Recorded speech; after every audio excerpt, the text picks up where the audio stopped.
Welcome everyone to the View from the Clipper podcast. I'm your host James Warner, as always joined by my co-host Josh Sexton. Josh, how you doing this afternoon, mate? Doing well.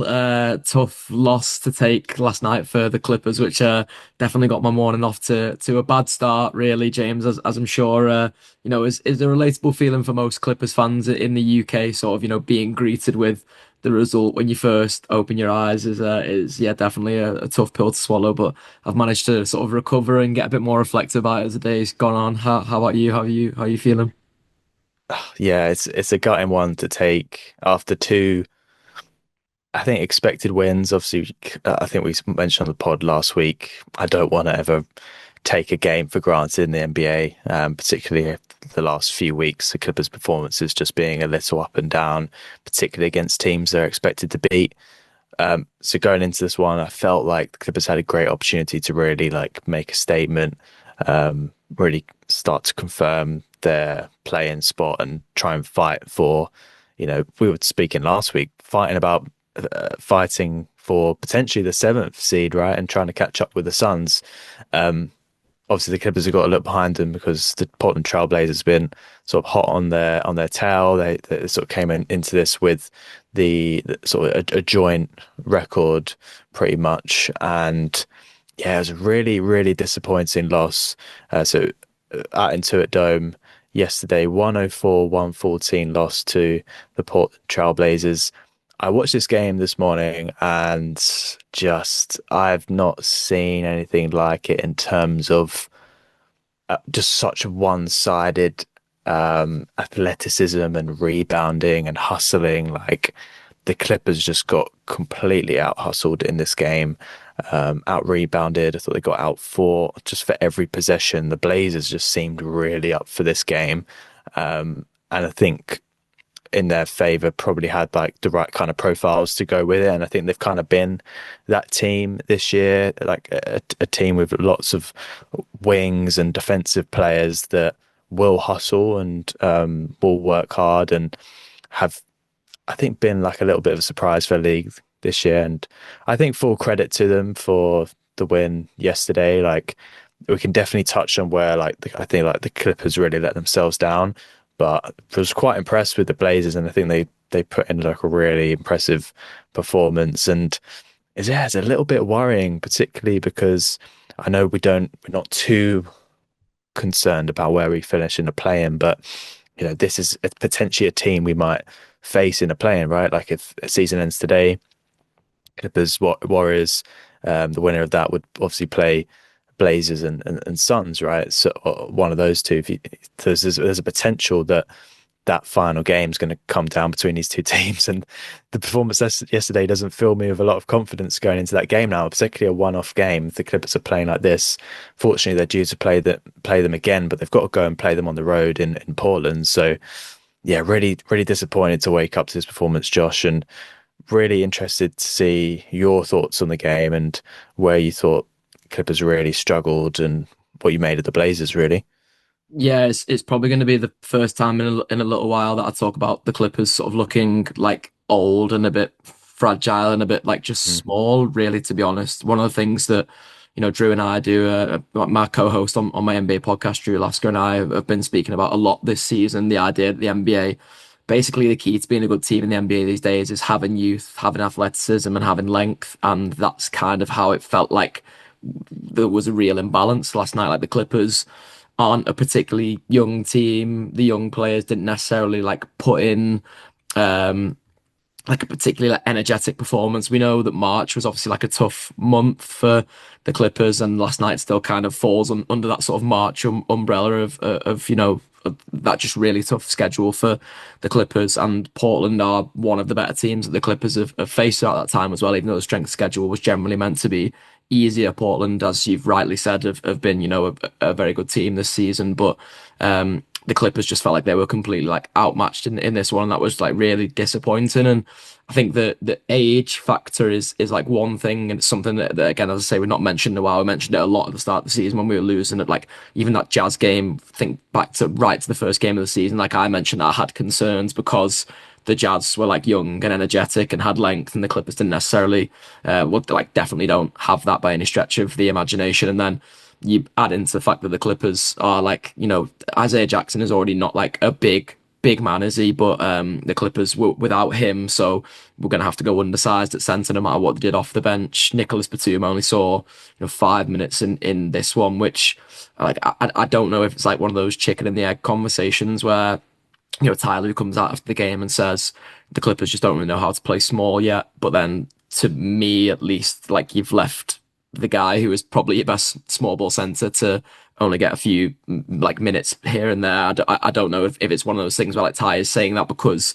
Nicholas Batum currently can't play it, or if he's saying that but sort of not acknowledging that like that is your best small ball center option, and he played 5 minutes, and from there that's just kind of how it felt like Brook Lopez, who I always feel a little bit hard on, and I don't always want to hone in on what he lacks, but like the Blazers just had so many offensive rebounds in this that it's hard not to kind of hone in on that, like 18 offensive rebounds to the Clippers 8. I saw a stat. I'm trying to remember which journalist it was. We'll see if I can sort of find it here. But I think it may have even been Justin Russo, to be honest, saying that like the Clippers had the Blazers, sorry, had as many people with offensive rebounds as the Clippers had with defensive rebounds. Had more, and it was like 8 players Yeah. that the Blazers had with offensive rebounds, and there was only 6 that the Clippers had with defensive rebounds. So like, if you're going to lose the rebounding battle that heavily, you're just going to really struggle to win basketball games, and it's like second chance points that you then give up from those offensive rebounds and stuff. So it was just like it was really tough because, as you say, like we've given this Clippers team a lot of credit for like so many great wins they've had over the past few months, where it feels like they've just fought harder than the other team, and any weaknesses that Hmm. they have had, they've been able to patch them up with like, you know, I mean, maybe not necessarily good 3-point shooting per se, but like good shooting from their main guys and stuff like that. And it just felt like this was one where it kind of ebbed away from them. And obviously, the thing we can't avoid within that is that Kawhi goes 0 for 5, but it looked like he was really struggling with this wrist injury that he's gone down with, and I don't know. Like I always feel worse in the morning when I wake up and like there is a Kawhi injury concern as well as a loss. Like if there's a loss and there's no Kawhi injury concern, as much then it sort of doesn't give you the get out of like, oh well, Kawhi was injured. It also doesn't give you the uncertainty of like what that's going to look like going forward. And I just like I'm worried because if Kawhi can't be fully healthy going forward, then like I kind of don't know what chance this Clippers team has, because as you mentioned, this is a team that we might have a chance of coming up against in the play-in. But I mean, I was going to say even if it isn't, I would imagine they do beat the Golden State Warriors. Like if it's us and Phoenix in the 7-8 matchup, I would imagine we beat the Golden State Warriors as well. By the way, don't get me wrong, but if we have to play Phoenix in the 7-8. I don't know how much of a chance to give us against Phoenix because again, like youth, No. athleticism, all those different kinds of things, even a bit of length now that like Malu action players are starting to get game time. And then we'd have to come up against this young and long Portland team again. And yeah, like I definitely am feeling a bit more existential on this week's pod than I was on last week's one. Yeah, and I'm gonna have to just quickly correct the statement I made earlier because I just quickly looked up just to confirm, but the Clippers currently do still hold the eighth seed, fortunately, um, but have played a game less than Portland. So I don't know what it's looking like on head to head, but it definitely seems like that game in Portland is ultimately going to be the decider. Yeah, I think we're winning the season series so far, but I think it can swing on that game in Portland. I think I'm Yeah, in seating somewhere. So yeah, it doesn't leave us in a great position really.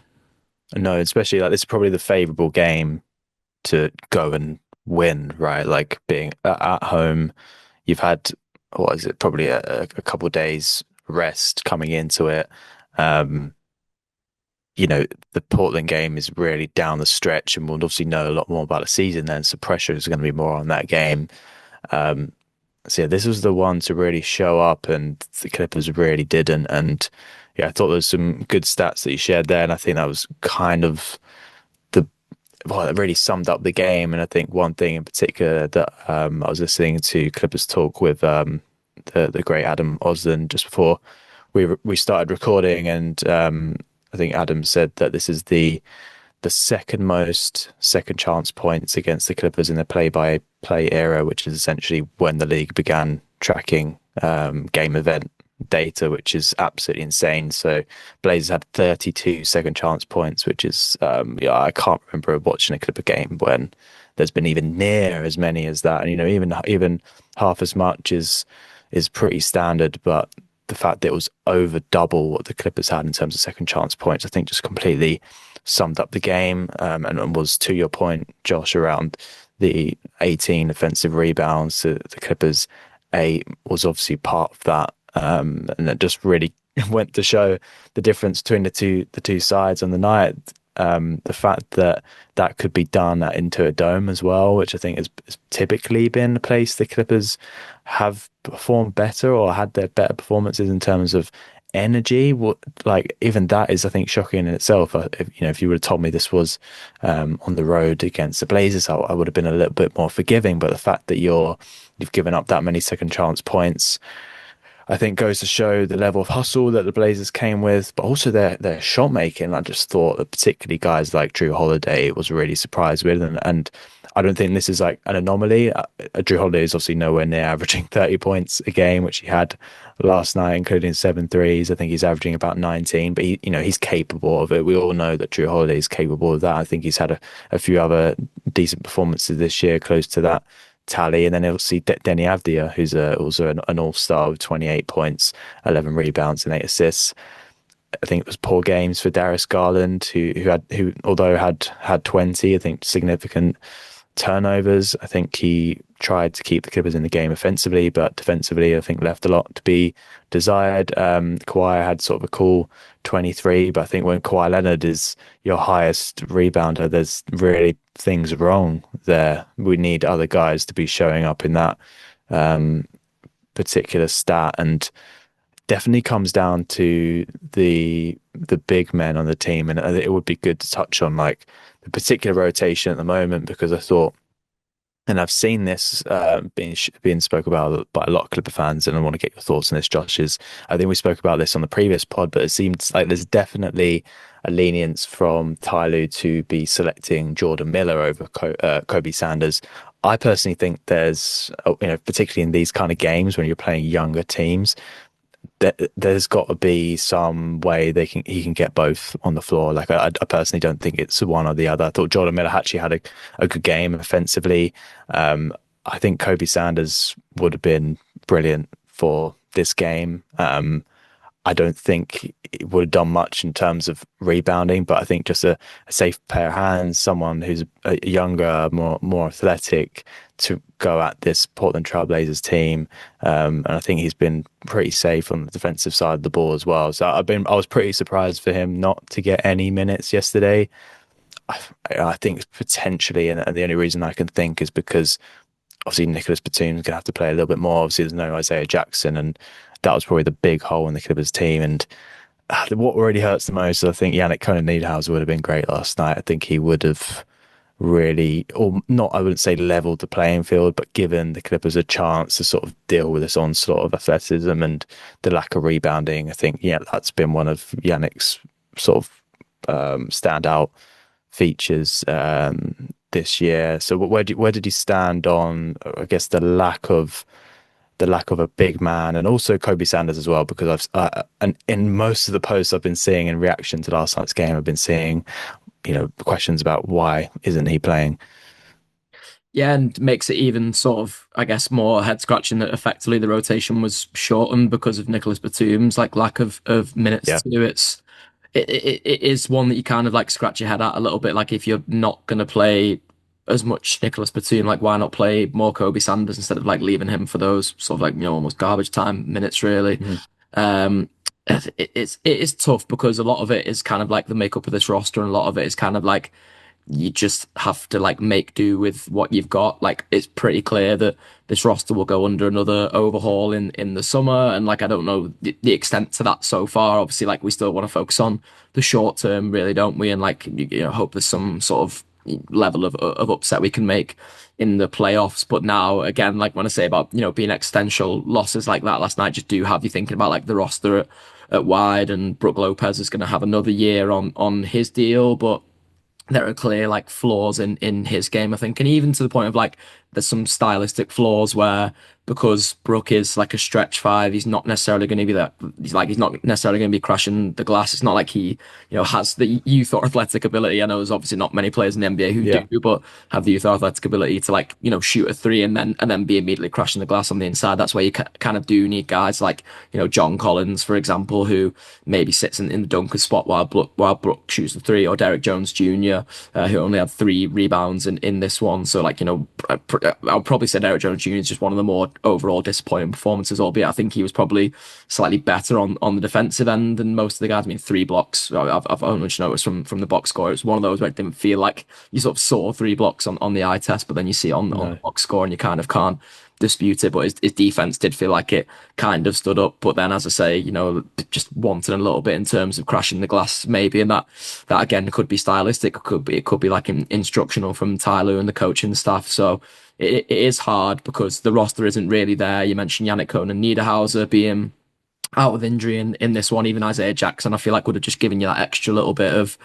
like, if not necessarily size, 'cause I don't know how much actually like taller he is than someone like Nicholas Batum, for example, but give you that little bit of a scoring lift. Then you'd have kind of felt a little bit rebounding lift, I should say. You'd have felt a little bit better about this one last night, but yeah, like again, it's one of those where you come away just feeling a little bit like disappointed and dejected about what's to come, and you try not to, like, you try and sort of get more reflective. I mentioned that I'd like got a little bit more reflective as the days went on, but it's only kind of copium almost of like, well, this Mm. roster is not exactly where it's meant to be at. Like, obviously Brook Lopez is not a solution for the future. Someone like Yannick obviously is, but they've still got, like, ways to go when they come back from injury and all that kind of thing anyway. And like a game like last night makes you hope that the recovery is quicker than sort of what's being like touted out there, that you could still be out into like well into next season. You kind of hope that's not the case, so we can continue on this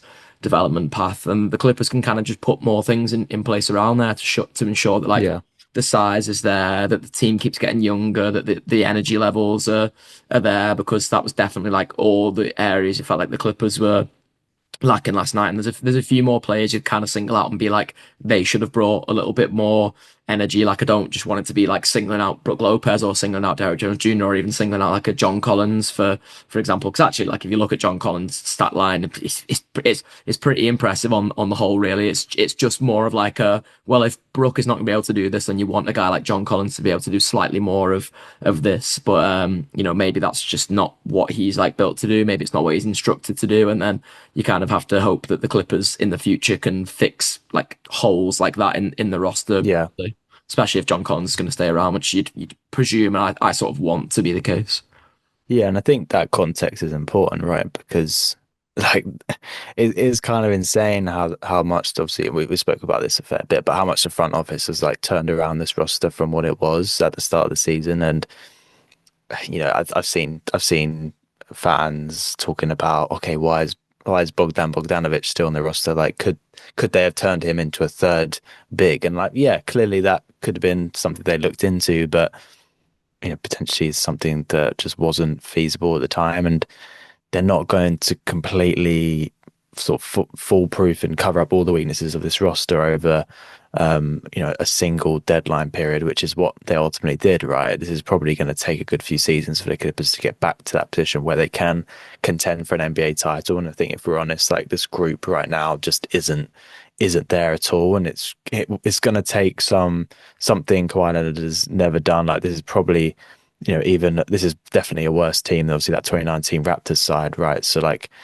if the Clippers are going to win a title this year, which is always the goal, like, it's going to take probably the best ever postseason performance from an NBA player to get them there. So there's definitely still holes in this roster, but I think the promising signs really is that ultimately the Clippers are still winning way more games than they're losing, and ultimately they are going to drop some performances like this against teams who are also in like similar positions to them. And I think the Blazers was probably a little bit the perfect storm, where this was just quite a bad matchup given where the roster is right now, particularly at the sort of the center position, as you mentioned, without Isaiah Jackson. Like, yeah, and obviously you have a bad performance from Brook Lopez, and even offensively, like, your third option, Benedict Mathurin, which I don't think we've touched on, with just 4 points in the game, and in terms of the box score, like not really much else in terms of contribution. I don't want to criticize him too much because I think he's been pretty good since he's come in, but obviously this clearly was one of his worst performances I'd outright think this is his worst performance in a Clipper uniform. Unfortunately, two shots on the night saved him from a infamous Tony Snell performance of like a triple zero. And yeah, when that happens, ultimately, you're going to struggle. And the Blazers were just hot on it, particularly from 3-point range, and obviously it just had like a tremendous amount of depth that just the Clippers couldn't live with. Even guys like Robert Williams III, who over his career, particularly in Boston, sort of made a bit of a name of himself, is obviously there and contributing. And I thought defensively was pretty good for them in terms of keeping us off the glass, and even other guys like Matisse Thybulle forcing turnovers, and ultimately the Clippers the Blazers had a lot of turnovers, but the Clippers did as well. It's just that the Blazers made more of our turnovers than we did. We barely turned any of their turnovers into points, whereas the Blazers were super efficient of turnovers, and I think that's just been their whole identity this year. And that's the game right there. And yeah, just a disappointing one to drop, really. And like I said, we've got that second chance to go against them, but yeah, it's gonna be I think it's gonna be a tough ask, and I think you got to start looking at that playing spot, and we're feeling a little bit more confident about maybe getting that chance to fight for seventh with the Suns. Like I'm feeling less and less confident about it, and I think it's really going to come down to that sort of second game against the Blazers in Portland later in the season. And the Clippers obviously got a fair few tough games before then, before they get there. So who knows where they end up. And yeah, I think just a disappointing one because over the last like stretch of games, I don't think the Clippers have really had like a real test, like and a test that's like meaningful as well. And I felt like this was like the one, and I think like I mentioned at sort of the start of the podcast, one that could be a playing game, particularly if either of them switch around, or if the Clippers actually get eighth, fall to the Suns, more than likely are going to be playing the Portland Trailblazers, just given where the Golden State Warriors are. And it would be pretty depressing for the Clippers to go out in the play-in. Like, I think we've both been pretty confident they're going to get to the first round. And there's certainly opportunities too. And I just hope that they take a lot from this game, just in terms of the kind of intensity and effort that Portland are going to bring. And like I said, we're currently winning the season series. So maybe this is just like one of those that, it happens. Like, I'm betting next time we play the Blazers, I'm not expecting a 4-point game from Benedict Mathurin. I know that he has that kind of like super high highs and super low lows, right? But I'm not betting that he's going to have a game that bad next time. So yeah, I think it's real important they get Isaiah Jackson back, because that center position is a real worry, and I don't really know where they go from there. But I think they just have to do what they can to make the most of the rest of the season, right? Yeah, the Clippers just like in games like this where they kind of like can't go toe to toe with the other team in terms of like energy and athleticism, like just can't get shot shy. And I know like there's obviously a degree to which Portland play like smothering defense, and that's what kind of like the eye test tells you. And you've mentioned in a couple of like the steals totals there, like you look at the guys who did get those steals, like Matisse Thybulle is a great perimeter defender. Toumani Camara is one of the best perimeter defenders in the NBA. I think Drew Yeah. Holiday is still one of the best perimeter defenders in the NBA. But like you can't get shot shy if you're the Clippers. The surefire way to mean that you shouldn't have to like get into a rebounding battle with a team or get into like a running race with a team is to like keep shooting your shots. So like even for a guy like Benedict Mathurin there, like yeah, it's 4 points and it seems like a slow shooting night for you, but like you've got to just keep like getting the shots up there. So like I know Benedict Mathurin is not necessarily like a 3-point shooter, but like Yeah. 0 of 1 from the field is just like not necessarily going to cut it if you're struggling to get to the paint and like get the shots that you used to usually be able to get. Then like you need to be making sure you're jacking up threes. And like again, this may just be an instructional thing, and it may be that I'm like sort of banging my head against a brick wall by hoping that the Clippers would like scale up how much they shoot in these games. But like Kawhi with 15 shots was clearly hurting. Darius Garland and Brook Lopez having to like carry so much of that burden with the shots that they took. Like they should be able to look to other guys around the roster and be like, no, you need to make sure you're coming in with like, a double digits shooting night Yeah. here because like if you're looking at like so many things across the box score, there's loads you can be able to identify. But like the thing that I almost honed in on straight away was like the Clippers shot 76 shots and the Blazers shot 91. And like the Clippers had a better percentage, but you're gonna lose if you're gonna lose the number of attempts, then you're just gonna lose the maths more often than not as well. 45 threes to 30 threes for the Clippers. Like if there's a team that has got the potential to run you off the court, to keep you off the boards with their energy and athleticism, you've just got to keep shooting. Like it feels almost like elementary Mhm. to say that because it's literally like if, for anyone who's played basketball, it's what you get told by coaches. Like the way to get out of a shooting slump is to shoot your way out, basically. So it's that's just like an incredibly disappointing thing for like a experienced roster to sort of like fail to. I don't know, like fail to turn up in almost because like fail to understand seems harsh because like I'm sure they do understand it, but like show an unwillingness to understand it in games like this is where I end up being really disappointed.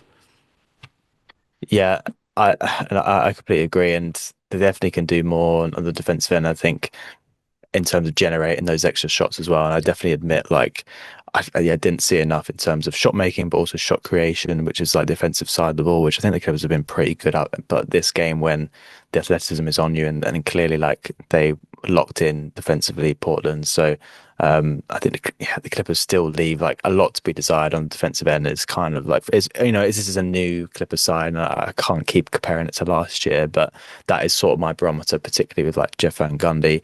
It doesn't even have to be like a top five defensive team, but like just get near to the 10. And it's just been not as, below average in terms of um, the defensive ability. And that ultimately generates you more shots. Even like if you just look at the second chance points Portland managed to generate. And I think that's what the Clippers got to try and get back to, whether that's through like developing the guys that are on the roster currently, or even in some of the moves they can look to in the future. Like, this is, like I said, this is like a new look Clipper side, and I'm sure like that is the vision, and they'll try and get back to that and recognize that identity isn't there. And I think so long as they have Jeff Van Gundy on the team, that should just be the goal. But even if you generate half as many more second chance points, like suddenly you're right in the game. It's just the fact that difference between the sides on the night was just too much, and you've got to try and make that up somehow, either by looking after the ball more, or just do it yourself and just get after the Blazers, get physical, try and like fight for every possession. And it just didn't feel like that was happening last night. So yeah, I think lessons to be learned, right? And fortunately, the Clippers have got plenty of opportunities to make amends. And the run in is definitely not going to be easy. They're going to start by facing the San Antonio Spurs tomorrow, which we mentioned on the pod last week. I personally feel like this is a great chance for the Clippers to get one on the Spurs. I felt like the last two performances have been pretty impressive. They've just not had a full roster. The one thing that is worrying me about that game in particular tomorrow is the sort of the back court, or so sorry, the front court depth, particularly with guys like Brook Lopez. How are they going to handle Victor Wembanyama? And that I'm kind of worried just thinking about it Uh, now. But it's a great opportunity, right, for the team to bounce back. And if they can even, I wouldn't be too upset if it was a narrow loss again. But it's a great opportunity to get one on the Spurs, and ultimately, now until the end of the season, it's in the Clippers' hands. I fully don't expect the Clippers to go unbeaten, but I don't expect the Portland Trail Blazers to go unbeaten either. Just looking at strength of schedule right now in terms of tough games, Clippers have got remaining Thunder, Spurs, and then Blazers on the road. In terms of Portland, they've probably got the easiest out of the four teams in the play-in. They've still got to play the Spurs as well, Nuggets, and obviously the Clipper game. So yeah, it's still up for grabs. Both us and Portland got to play the Spurs. This is a great opportunity, particularly if the Spurs could help us out and beat the Blazers. That might correct things and help them get to that eighth seed. Which I think Tyler, in terms of his goals for the end of the year, obviously wants to finish over 500. Would be a good step in that direction, but a real tough one, Josh. So I wanted to get your thoughts because I know obviously we'd spoken about that game last week, but given what you know now, like it's probably maybe reaffirmed it more that the Clippers aren't getting anything against the Spurs tomorrow. Yeah, it's tricky because, like, as I say, there's a few things you sort of naturally do when you see the result from last night, and you go and look at like Kawhi's health, and when you figure out that's maybe not in a great place, you start to sort of sigh more. You go and look at the next team you're playing against, and like think about the hallmarks of how you lost the game that you've just like watched them lose, and then you see it's the San Antonio Spurs who like so energetic, so athletic, long mainly because of like Wemby. Like they do have a lot of sort of smaller guards, but yeah, like it's kind of not how it feels when you play the San Antonio Spurs. Like that backcourt is just like menacing, and like it's similar to you. Like I could see a world in which like the Clippers just like bounce back from this and fight really hard and like manage to like claw out a win somehow. But I could also see a way in which like they just lose in a really similar vein, albeit to like a much better team. And that's the bit that kind of like concerns me now. Like the Spurs will still feel like they have something to play for because they probably will still feel like they can catch the Thunder, even though like the Thunder have done well to just kind of like keep them at arm's length. This is a team that's 9-1 in their last 10 games, the San Antonio Spurs. So it's just tricky. It's tricky to see like a way through them if you're a team like the Clippers. You mentioned that matchup of like Brook versus Wemby, and that's just like my stuff of nightmares because like Nightmarish, again, yeah, yeah, again, like not trying to be disrespectful to Brook, but like the main thing he's bringing this season is like 3-point percentage. But I think his yeah, 3-point shooting is like fairly predictable.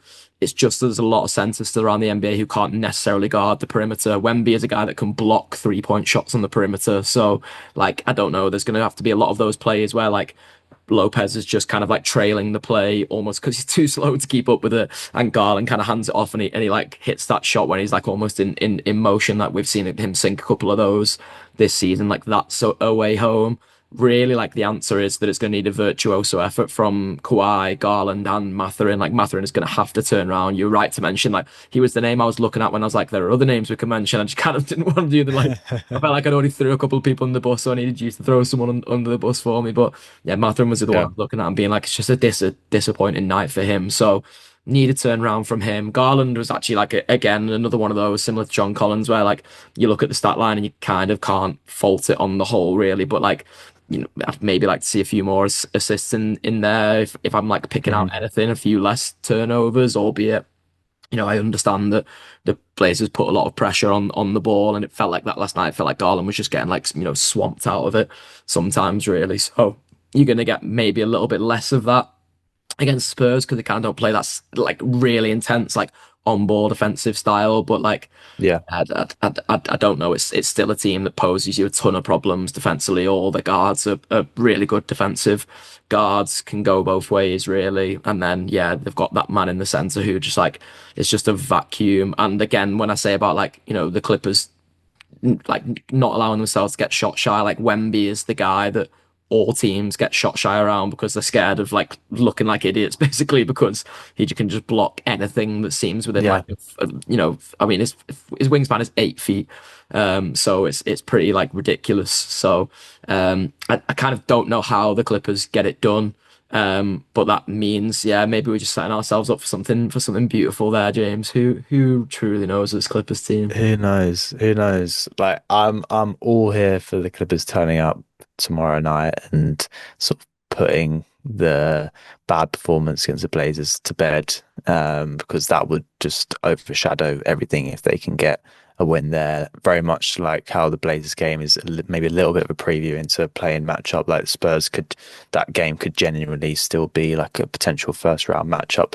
I don't think the Spurs are going to catch the Thunder for that first seed. So it's going to obviously require the Clippers really pulling in a shift to try and finish in that seventh spot, which I said is still completely up for grabs. But again, it's potentially similar to the Blazers, like a bit of a matchup nightmare. But I have liked both performances against the Spurs this year, but I'm interested to see how they try and contain Wemby because man, oh man, yeah, it's going to be an interesting night tomorrow. But that is just one of a few games before obviously we do sit down and record again. Fortunately, you have two easier games. I know we've touched on these before in terms of the Kings and Mavs, and obviously Kings obviously got one over us, including injuring Kawhi in the process, and also the Mavs took us to overtime only just recently. So those are definitely not games that I'm banking on for wins, but should definitely be ones that Clippers pick up, particularly due to the amount of break that's available. Allow the Clippers to sort of regroup before they head up to Sacramento on Sunday on Easter Sunday, and then back at home on Tuesday against the Mavs before a real important game, and unfortunately, second night of a back-to-back against the Oklahoma City Thunder. So I'm interested in how they play that final back-to-back of the season. Obviously, Kawhi Leonard still on that 20-point game streak. Don't think he's going to beat his career season tally for most points, particularly after last night shooting 23. He's going to have to absolutely go off tomorrow, which I'm absolutely here for against his previous team. I would love nothing more than a monster Kawhi game to bounce back against the Spurs tomorrow, but we should have more of an idea around sort of the run into the end of the season by next week. Yes, again, depends on when we sit down and record. If we record same time next week, potentially got 3 games remaining. As I said, the Thunder on the Wednesday, then it's Blazers and Warriors, who obviously both in the playing spots before the season wraps up. Man, the NBA season just flies past. I don't understand where these games come and go. Like 82 games almost eclipsed it, and yeah, to be fair, it has been a long season, particularly thinking about the start. I think it'll be good after we've sort of cleared those games, we're waiting for the play, and we could do a bit of like a season roundup at some point, and then whenever the Clippers finish their season, we'll do a bit of a sort of forward look to the summer, the draft pick, potential draft pick, sort of the draft lottery, and all that fun stuff. Anything you wanted to close with, Josh? I know it's been a bit of a shorter pod, but I think just wanted to focus on that horrible performance last night. And fortunately, we could just put it to bed. And fingers crossed, this show up tomorrow, and we've got like a brilliant performance to look back on next week.